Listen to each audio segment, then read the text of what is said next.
and I will be their God. God continued speaking to Abraham. And Sarai, your wife, don't call her Sarai any longer, but call her Sarah. I'll bless her. Yes, I'll give you a son by her. Oh, how I'll bless her. Nations will come from her. Kings of nations will come from her. Abraham fell flat on his face. And then he laughed, thinking, can a 100-year-old man father a son? And can Sarah, at 90 years old, have a baby? Recovering, Abraham said to God, oh, keep Ishmael alive and well before you. But God said, that's not what I mean. Your wife Sarah will have a baby, a son.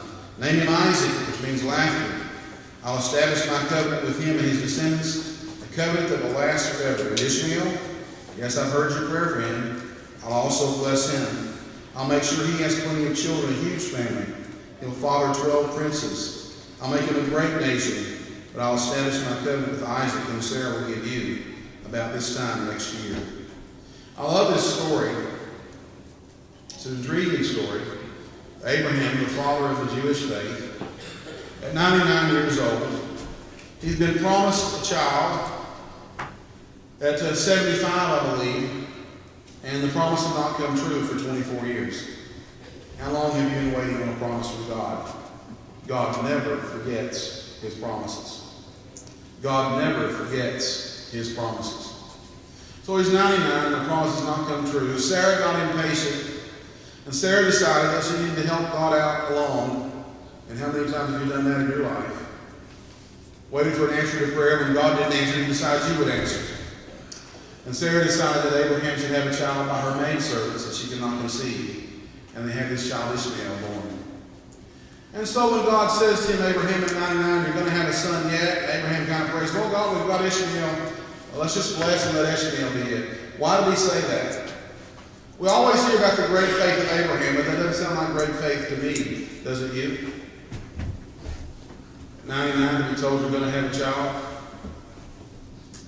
And so we've already got one child, let's just pass the blessing on to this one. And that wasn't what God had in mind at all. So I don't know about Abraham's faith. I think he was a human being very much like us that needed God's powerful touch in his life. A good man, a decent man, a man that had some faults, if you read his story, and you read it well. A good, decent man. At 99, told he's going to be a dad. I don't know about that faith. I don't know about that faith. If somebody told you today you were going to have a child, and you were my age, 50, what would you do? Panic? Probably. But faith? I doubt it. I think about that story, and I think about, in our day and age, if any senior citizen decided to have a baby, and I heard one time about a lady who was 66 and pregnant. Can you imagine that phone call to Medicare?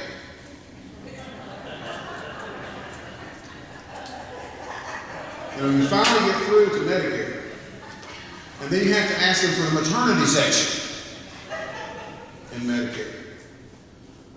I would not be surprised if the government actually had such a section, would you? They just might. But there she is, and at 90, and faith issues. I heard a story one time about a nun, a group of nuns in a car traveling someplace, they run out of gas. Didn't have any money.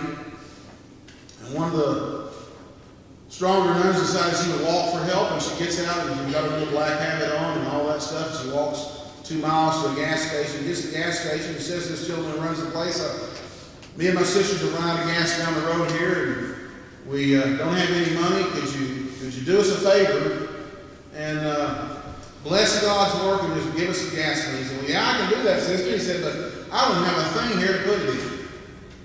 And they got looking around for someone to put that gasoline in, and the only thing they could find was what used to be called a pot. Now, y'all live long enough to know what a pot is. Okay, the only thing he finds was he finds the house pot, and they put some gasoline in, about a gallon's worth, and she walks down the road carrying that pot. And the sisters are so glad to see her that they jump out of the car to help her, and they're all huddled around trying to pour the gasoline out of that pot in the back end of that car's fuel tank. Truck driver comes by and decides to stop and try to help him. He gets out and sees them pouring that gasoline out of that pot. into the car, and he says to her, "Sister, I sure admire your faith." Younger people didn't get that. You older folks explained it to them later. Okay? Such was Abram's life. Not much faith, I think. Walk with God, yes, but not much faith. So much like us. In Abram's life, what we see is, first of all, no direction. Abram lived a nomadic existence. He went from one thing to another. Here, there, to and fro. He lived a nomadic life. There are so many people like that in our day and age. They don't have a lot of direction. They jump from here to there. Today will have this purpose in mind, and they'll think about doing this with their life, and tomorrow they'll think about doing something else, and back and forth and to and fro. Not much direction in life. You know somebody like that? Child or grandchild. Drive 20 different careers and nothing quite worked out. They're still kind of looking for their place. This was Abraham. Guys, Abraham had not found direction at 99 years old. Wow. Kind of a wasted life, don't you think? He couldn't find the right focus in his life. Here's a man who, at 75, God had made some promises to him. They hadn't come through, so they decided to hatch the Ishmael plan. And when God says, "I'm still going to work that plan," he says, "Well, no, God probably won't work. Let's just bless Ishmael." No focus in his life. Not a lot of spiritual focus in his life, really, when you look at the story. And then you may remember as Abraham's life goes on that the family that he did have, my grandsons decided to come and help him. This is a preacher's dream come true. Or help Nana one. Isn't he adorable? He looks so much like James. And he scares me. He's precious. He is precious. He lived long enough that if you remember his story, his family was corrupted by the culture.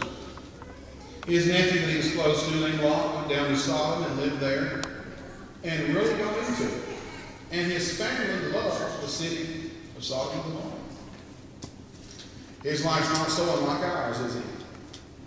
Lack of direction sometimes, lack of focus, family tainted by the culture.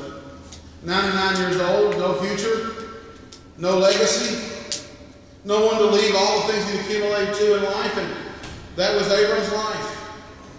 And Abram's life is so much like modern man's life, isn't it? So many people in the culture have no direction, no focus. So many people's families corrupted by the culture.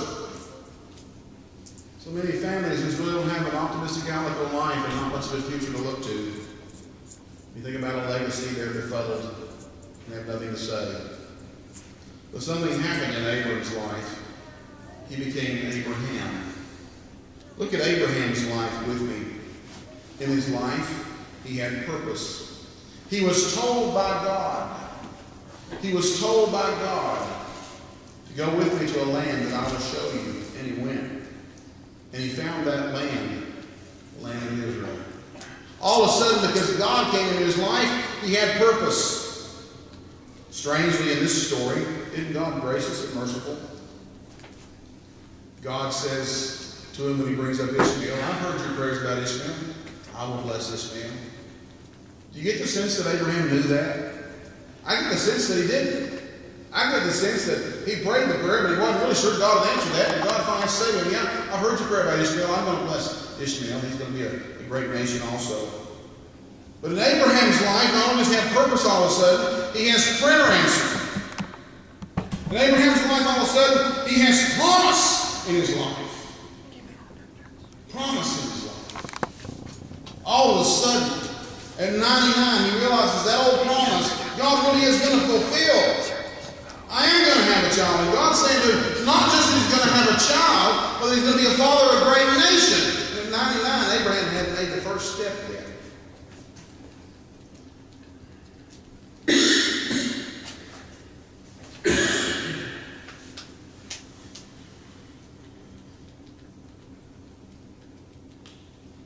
I don't see a lot of faith in Abraham.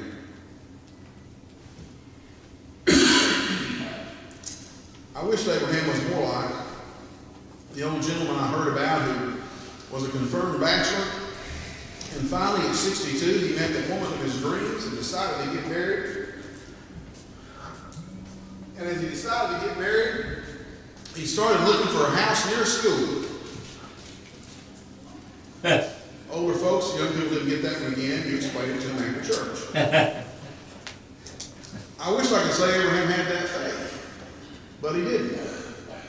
But all of a sudden, because God came into his life, he's a person of promise.